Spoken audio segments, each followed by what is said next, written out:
Hello, hello, hello. Welcome to Cal Rev's The Chest of the Best, the adventurer's best friend, where you can get everything you want for just your top half off.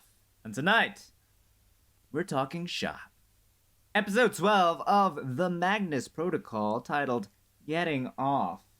Make of that title what you will. I quite frankly, I feel like it gives a little, now that I'm looking at it, it kind of gives a little more just hints a little more at to the contents of the episode itself. And what an episode it was, as if to really make us feel the whiplash. The implied demise of Gordy last episode is contrasted with the absolutely visceral destruction wrought in this episode. It's unnerving, it's horrifying, and it bodes ill for the future, or I guess unfuture, for one, maybe multiple characters. But with that being said, why don't we just go ahead and jump straight into the summary and eventually the analysis? As soon as there we go. There are my notes.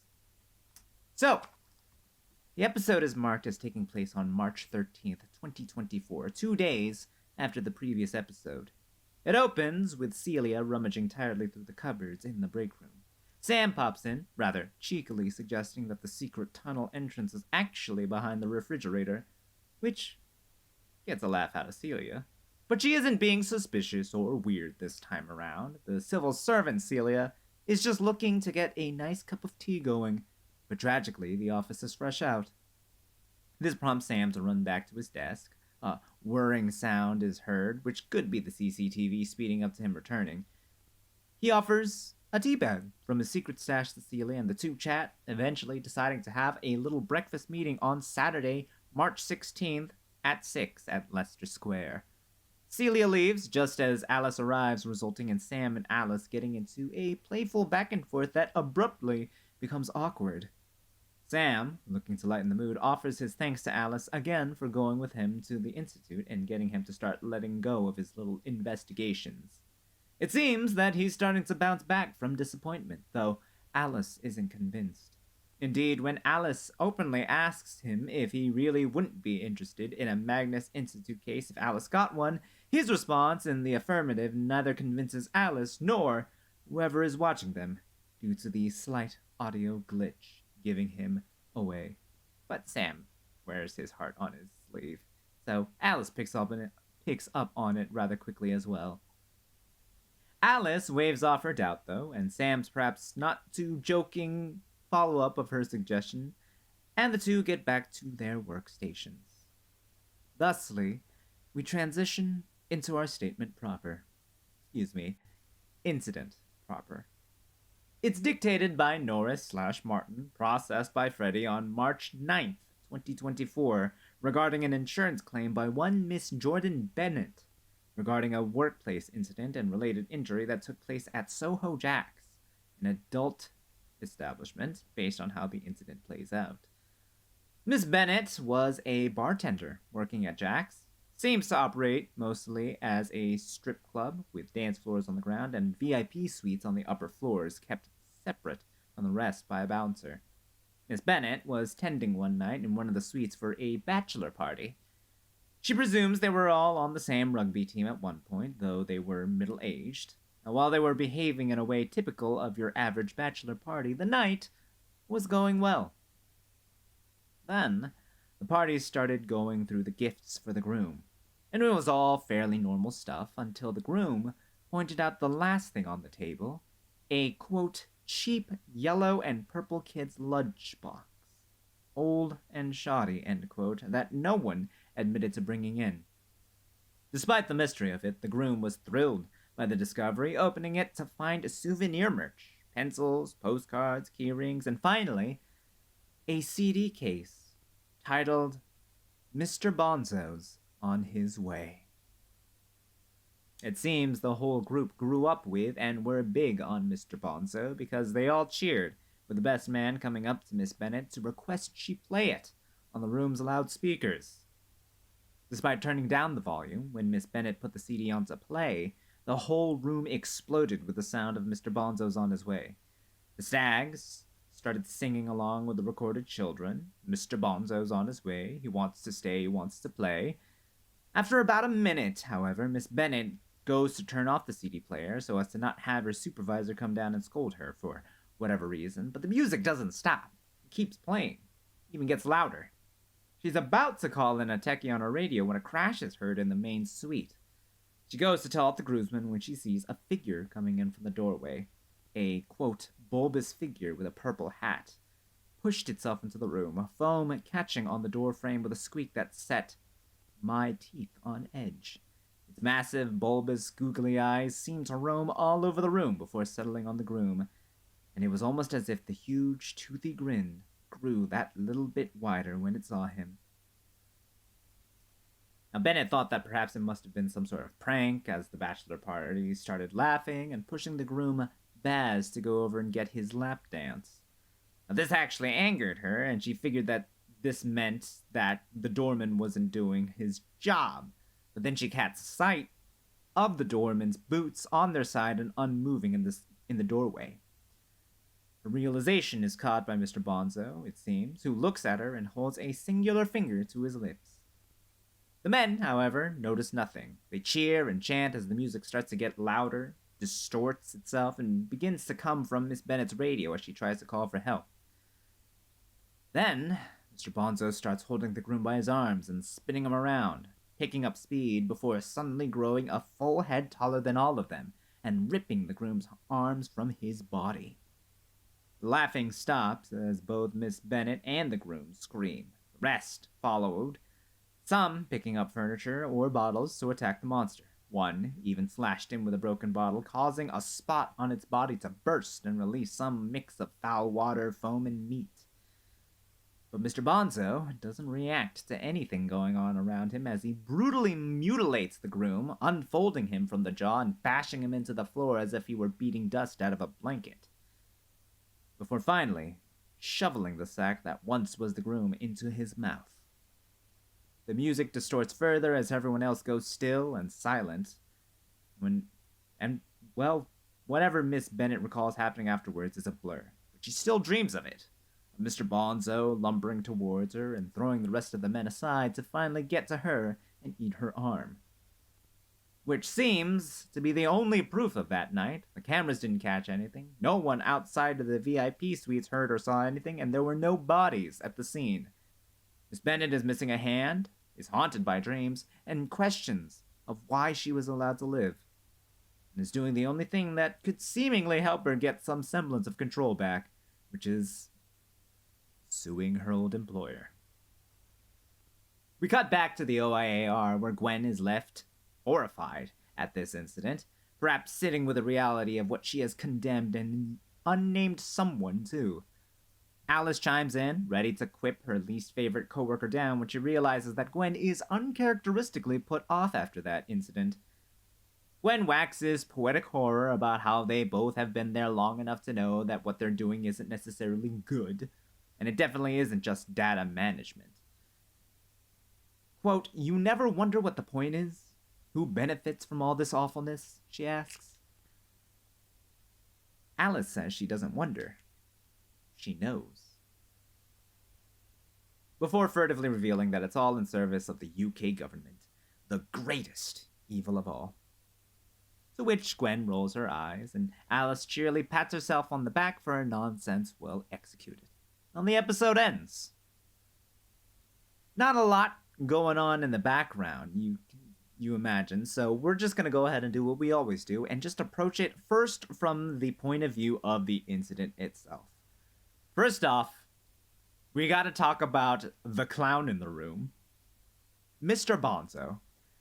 I mean, there's no points for guessing whether he was involved with this incident. It's literally all there in the name. Likewise, no points for guessing that hearing Mr. Bonzo's music is a sign of his approach. I mean, I can call myself clever for noticing that all I want, but odds are anyone would have picked up on it, especially if they're over analyzing it like me.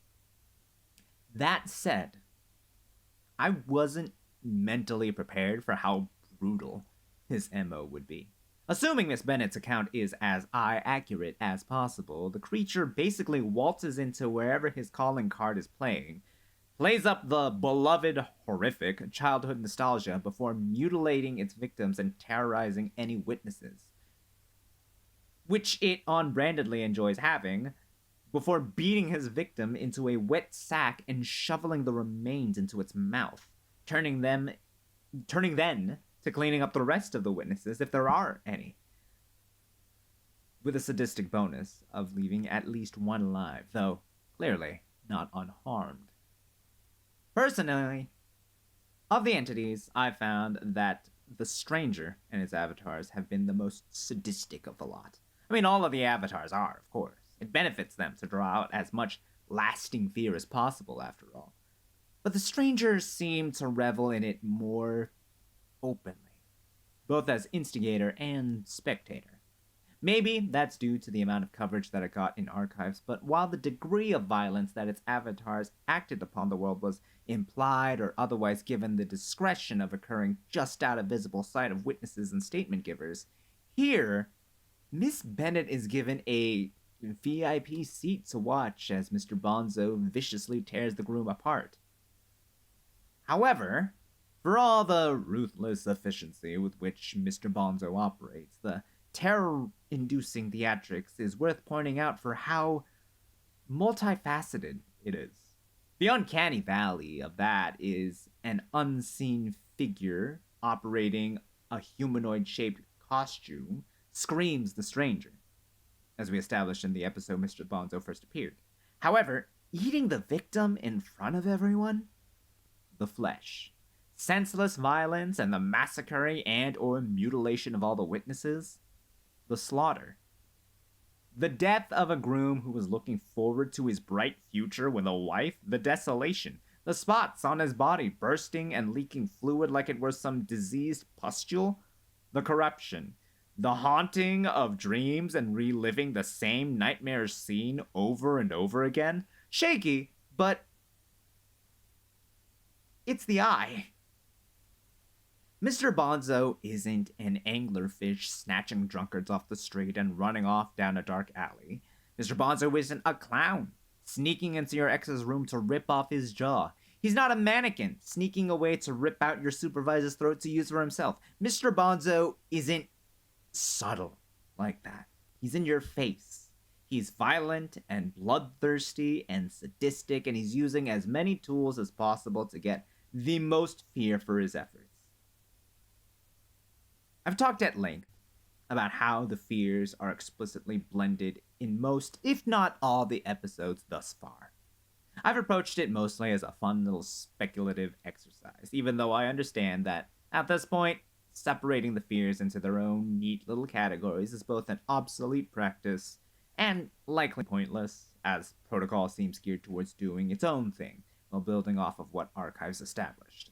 As such, it's always been a question. Oh, what themes are present in this one? What entity could be acting here?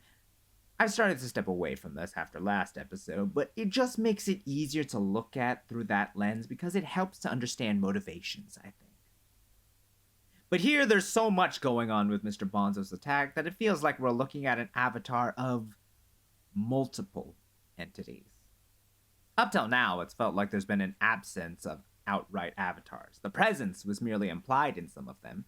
Others, like Ink Soul, I'm not sure what to make of, and I'm not currently sure if I can call them an avatar just yet, based off of their two appearances. With the few avatars we have met, though, like Needles and Mr. Bonzo, it feels like their alignments are ambiguous, with some strong inclinations towards one or two. But here, Mr. Bonzo is unequivocally drawing from multiple sources in the way he dispatches the bachelor party.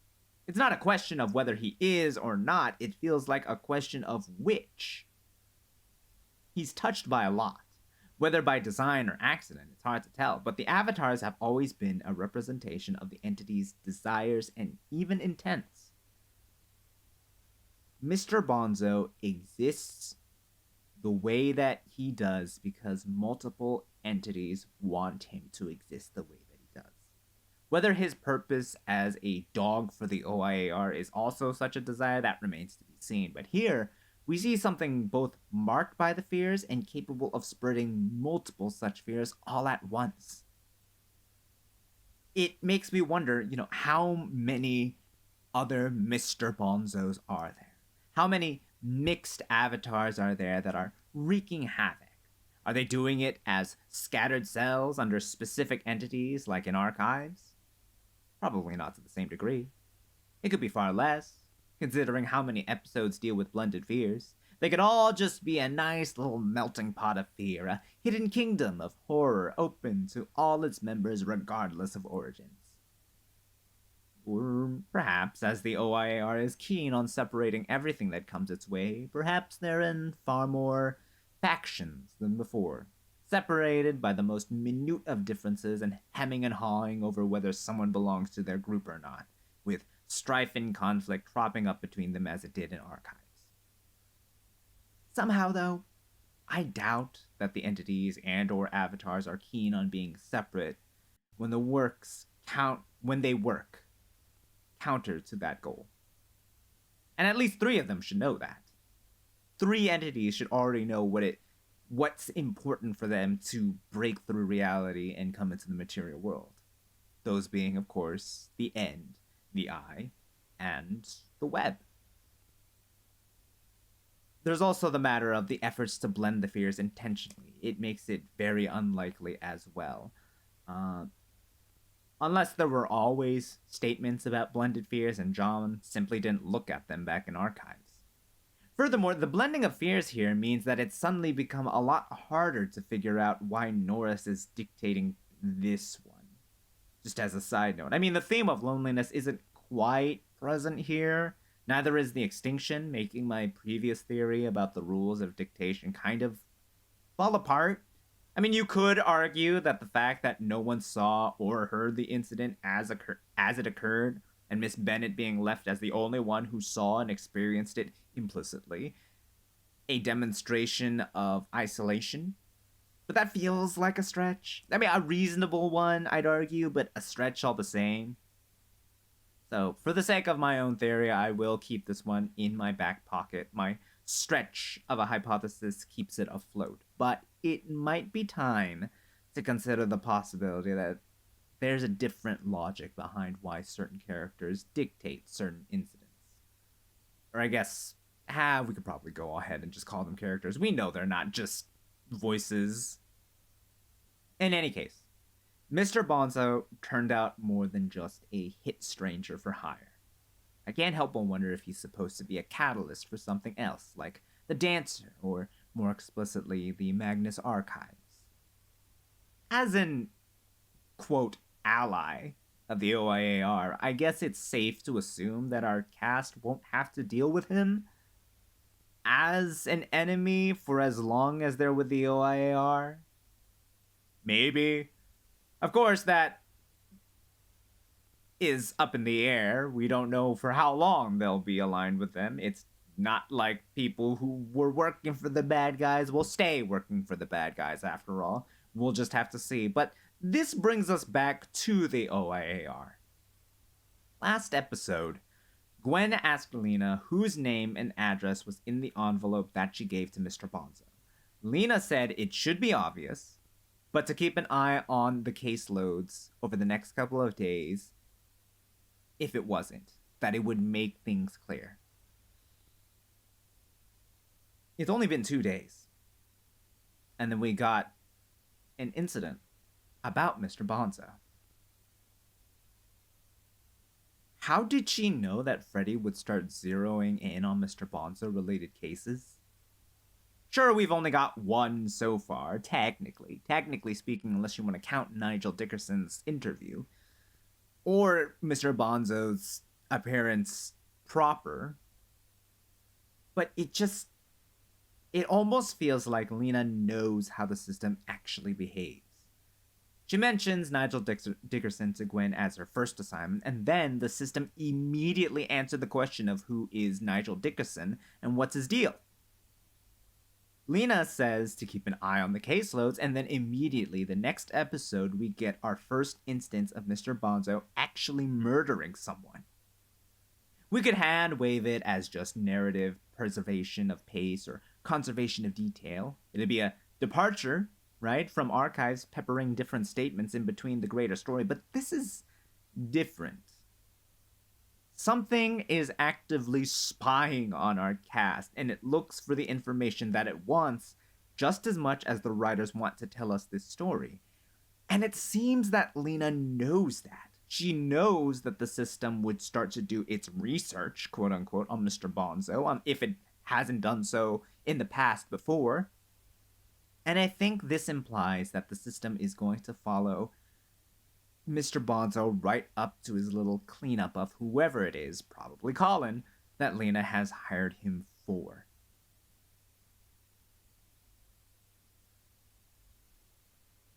This could be supported simply by the mere fact that Lena expects Freddy to do this, but it's also kind of sort of evidenced simply by the incident itself. I mean, obviously, that's a piece of our evidence, but the incident is filed as having been processed on March 9th of that year, 4 days prior to the in-universe date, and the exact same night that Gwen went to visit Nigel Dickerson's residence and met Mr. Bonzo in person.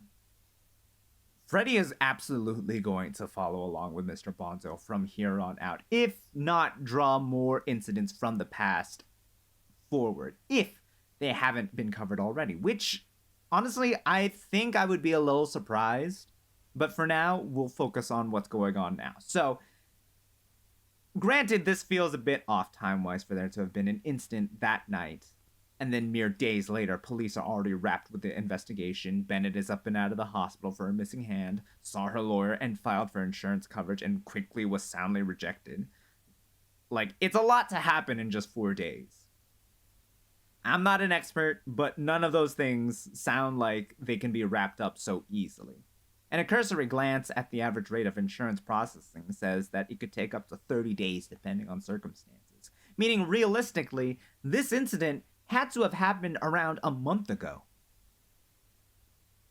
Unless, maybe, a government entity plugged up the legal issues before they appeared. Like perhaps it was known that someone was going to die and the police were told not to investigate early, that the insurance company was told to reject it as fraud early on, and everything else was just left to sort itself out in their favor. One thing that could support the idea that Mr. Bonzo did in fact commit his act the night of March 9th is the description by Gwen compared to the description by Miss Bennett. Miss Bennett describes Mr. Bonzo well enough, if briefly, and with the shifting lights of the room likely causing some discrepancies. She notes a hat, spots on his body, bulbous in shape, with eyes to match. She mentions the sound of foam, suggesting a rubbery appearance of sorts. Gwen, however, when she returns to Lena, suggests that the figure she saw was too horrific to even look at without shaking, that it was covered in sagging, sweating skin, which is in stark contrast to how the bachelors reacted to Mr. Bonzo when he first appeared. Meanwhile, when Gwen approaches him, he's covered in skin. You know, the stranger has always been keen on using the skins of others, and it seems Mr. Bonzo is following in this tradition. Whose skin, though? Well, I'm willing to bet that Mr. Bonzo was just fresh from the hunt when Gwen came calling. Perhaps Mr. Bonzo dealt with all the useless organs and bones in the groom's lifeless body, spat him out like an owl, getting rid of the indigestibles, and repurposed the skin for its own leisure, I guess. Now that said, if indeed the OIAR cleared up everything before Mr. Bonzo's attack on the bachelor party, then that means that the groom must have been important enough to require the attention, but then for what? How often are they getting him to clean up their messes? Or am I looking too deeply into the timeline when Archives' own timeline is a mess in and of itself and contradicts itself in several instances? For example, when Gertrude is recorded to have died. Writers can make mistakes, after all. For all I know, perhaps this was just a leisurely killing by Mr. Bonzo, and the police were just keen on writing off, quote, weird investigations offhandedly. And the insurance agent processing everything is just as efficient as Mr. Bonzo. It's a possibility. In any case, I suppose it's irrelevant. What's important is that Freddy is going to follow Mr. Bonzo closely, and I'm afraid we're probably going to see his handiwork more and more. Lena probably understands the system's behavior based off her words. What that means in the grand scheme of things can only be speculated upon. We still don't know why the system exists or who made it and why the government uses it, but we know that at the very least, Lena knows that the system is watching them. Whether she's behind that or not, we'll wait and see.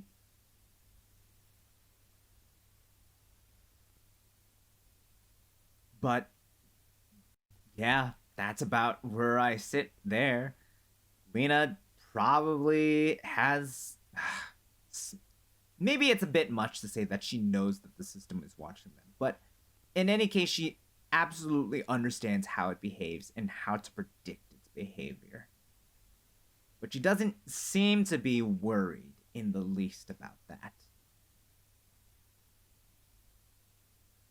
Maybe she's underestimating the system, or maybe she knows exactly what is going on. Again, we'll just have to wait and see. Regarding the rest of the office, Celia is being normal, which is a change of pace. Sam is getting his energy back, even taking the initiative and asking her out. Well, suggesting going out. I don't believe him when he says he wouldn't be tempted if an incident came up with his name on it in connection to the Institute, either because he's lying or because the system thinks he is, seeing as a glitch occurs there. Still, it sounds like he wants to make the effort to be done with the Institute obsession, but obviously that's not how it's gonna play out. Let's be real. There are, however, no other notable glitches that occur in the audio, even during the conversation between Alice and Gwen at the end. Sure, it gets tense when Alice says she knows that their work is for some evil before jokingly suggesting the UK government instead of some eldritch monster. But there's no glitches there. And of course, it's not like an innocent joke would trip up an eye's alarms, but I can't help but wonder. I mean, I'm pretty sure I've offered up this idea before, but Alice's accusation of the UK government being the evil one here, what if it's not too far off? I forget when I suggested this, but what if the government is weaponizing the fears? Monitoring them is clear.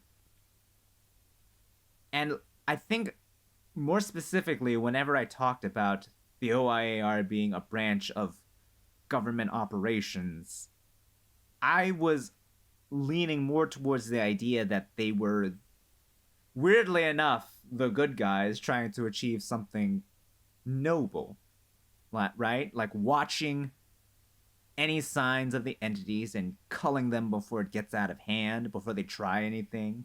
Maybe using whatever information they glean from the tapes, for example. But then, well, I mean, at least 2 episodes ago, we got a very good reason to doubt that we're the good guys here. Well, the OIAR is a good guy here when they enlisted the help of Mr. Bonzo. Very clearly an avatar of something. And then we saw how Mr. Bonzo behaves and how he does his business. And it's hard to look at that and accept that this is an instance of them being in the right. I mean, sure, what's at stake is grand, right? What's at stake is the whole of humanity and reality being enslaved to eldritch forces beyond comprehension. So I guess, really, the sacrifice of one, maybe several people might be worth the protection that is afforded to the rest of humanity. It's a very Gertrude Robinson point of view to take, but, you know, even if Gertrude's methods of, like, destabilizing rituals was ultimately pointless, that doesn't mean people would have disagreed with it. considering what was at stake. Lena herself says you need a stomach for this work, and I guess we could look at the OAR as being what happens when Gertrude Robinson has more at her disposal to destabilize these sorts of things. But then Gertrude Robinson wouldn't have relied on something as horrific as Mr. Bonzo to do her work. Or who knows, maybe Lena making use of Mr. Bonzo is more of a extra legal operation rather than being sanctioned by the government as a whole. After all, what benefit would it be to weaponize the fears when they have global influence? Food for thought. Don't know if there's anything to that there, or if that lends any sort of credence to a given theory or what have you, but it's worth exploring, I think. Or at least having a small little footnote in your lists of theories. I guess I'm just too obsessed with the show, and I'm getting a little creative. Speaking of obsession, seems this episode doesn't quite have the theme of obsession that I put forward last episode. There is an inkling of it, with the bachelor party going crazy over Mr. Bonzo before it killed the groom, but that's another stretch, isn't it? Yeah, well, it's not the only episode that hasn't featured obsession prominently, and likely won't be the last. I'm not inclined to let go of my little theory just yet, though. Even though I don't quite have a real true direction for where it's supposed to go. In any case, that's where we're going to leave it off for today. The next episode will be airing tomorrow for me, Thursday, for everyone else. Yeah, I keep forgetting what time it is, but it will be airing tomorrow. Tragically, I will not be able to put forward my thoughts for that episode and any related analyses until 2 weeks from now. I am going to be going on hiatus, tragically. So I think what I'm going to end up doing for the next episode, for the next reaction and analysis, I will go ahead and combine episode 13, which is tomorrow's episode, and episode 14. And hopefully I can analyze those while I'm out on my little vacation. But in the meantime, feel free to take this time to catch up to the series if you haven't already. If you have any guesses, any predictions, any analyses, by all means, put them in the comments if you're watching the VODs, put them in the Discord if you're catching this live, and, hey, leave a like, give a follow, subscribe, YouTube subscription. I don't have to pay for anything. But anyways, that's where we're going to leave it there. I hope you guys are enjoying Magnus Protocol as much as I am, and if not, what are you doing? Go ahead and get started on that. But that's that. Hopefully I'll be able to succinctly, or as succinctly as possible, analyze episode 13 and 14 while I'm out. But thank you guys so much for popping in, hanging out, and being your beautiful selves. I deeply appreciate it. With that being said, guys, shop's closed. Get out. Bye-bye.